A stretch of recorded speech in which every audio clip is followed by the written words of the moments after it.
Selamat pagi Bu Made, kami dari kelompok 10 yang beranggotakan saya, Diego Fernando, Joselini, Deborah Agustin, Jennifer Kathleen, serta Johansen akan mempresentasikan tentang pasar modal.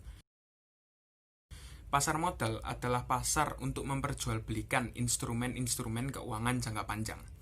Dalam Undang-Undang Dasar Nomor 8 Tahun 1995, pasar modal memiliki fungsi sebagai sarana pendanaan bagi perusahaan atau institusi lain dan menjadi sarana untuk berinvestasi.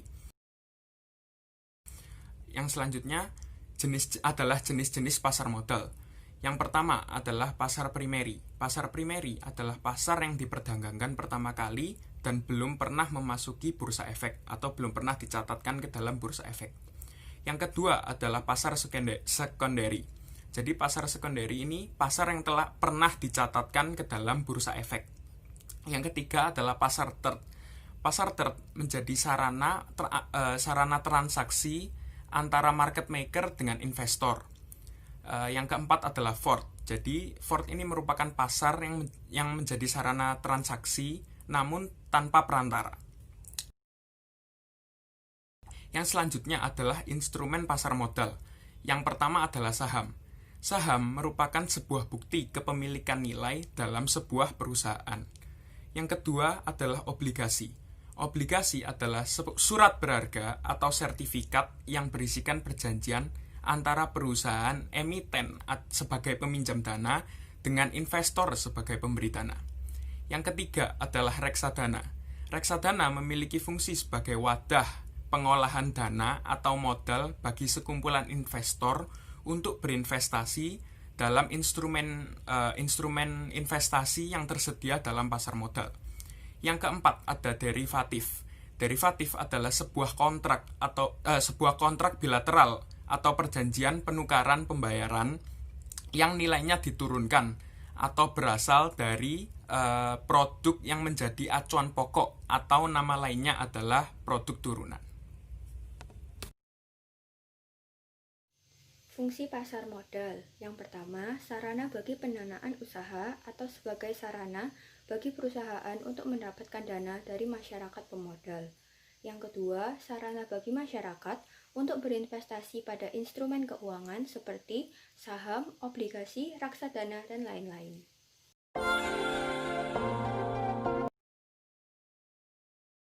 Indonesia Stock Exchange adalah pihak yang menyelenggarakan dan menyediakan sistem, juga sarana untuk mempertemukan penawaran jual dan beli efek pihak-pihak lain dengan tujuan memperdagangkan efek di antara mereka.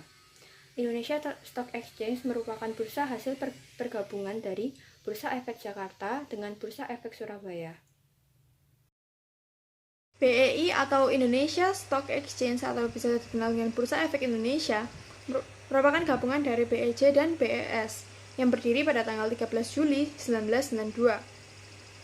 BI di sini dalam pelaksanaannya diawasi oleh OJK sebagai pengawas dan juga pengatur jalannya jasa keuangan di Indonesia. Dalam pelaksanaannya, BI bekerjasama dengan KPI dan juga KSEI.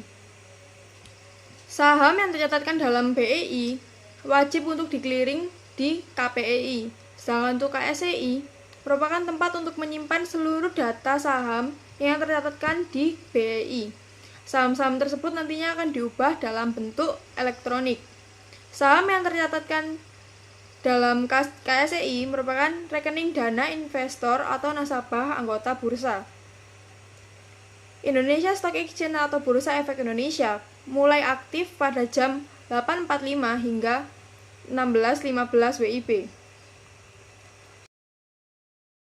Kapitalis pasar adalah 6.933.713 triliun rupiah pada Februari 2020 dan indeksnya IDX Composite Jakarta Islamic Index LQ45 IDX 30 Sri Kahati Bisnis 27.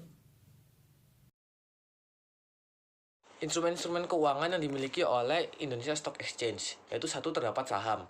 Saham adalah tanda penyertaan modal seseorang atau pihak dalam sebuah perusahaan atau perseroan terbatas. Lalu yang kedua itu terdapat surat utang atau obligasi. Surat utang ini adalah surat utang jangka menengah panjang yang dapat dipindah tangankan. Lalu terdapat reksadana. Reksadana itu sendiri adalah wadah yang digunakan untuk menghimpun dana dari masyarakat pemodal untuk selanjutnya diinvestasikan dalam portofolio efek oleh manajer investasi. Lalu yang keempat tuh terdapat ETF atau Exchange Trade Fund, yaitu reksadana berbentuk kontrak investasi kolektif yang unit penyertaannya itu diperdagangkan di bursa efek. Lalu yang kelima tuh terdapat derivatif. Derivatif itu adalah kontrak atau perjanjian yang nilai atau peluang keuntungannya terkait dengan kinerja aset lain.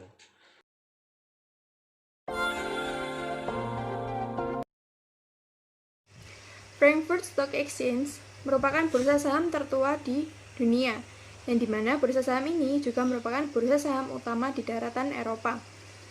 Frankfurt Stock Exchange termasuk dalam bagian Deutsche Börse Group, yang dimana grup ini memiliki banyak perusahaan di dalamnya yang juga bergerak di bidang keuangan dan perbankan. Frankfurt Stock Exchange mulai berfungsi pada tahun 1585, yang dimana pada saat itu mulai diperkenalkannya nilai tukar yang seragam di Jerman. Grup ini menyediakan berbagai layanan pertukaran, yang dimana menyediakan sekitar 70% stok Jerman ekonomi terbesar di Uni Eropa. Selain itu, Frankfurt Stock Exchange berada di pusat bisnis yang dimana 90% omsetnya dihasilkan di Jerman, yaitu di dua tempat perdagangan, yaitu Xetra dan Börse Frankfurt.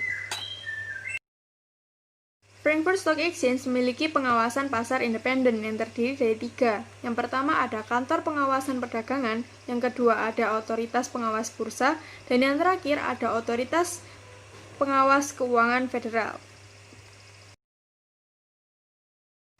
Di dalam Frankfurt Stock Exchange sendiri tercatat lebih dari 1.000 perusahaan yang terdaftar, yang dimana kapitalisasi pasarnya hampir mencapai 2 triliun, yaitu 1,7 triliun.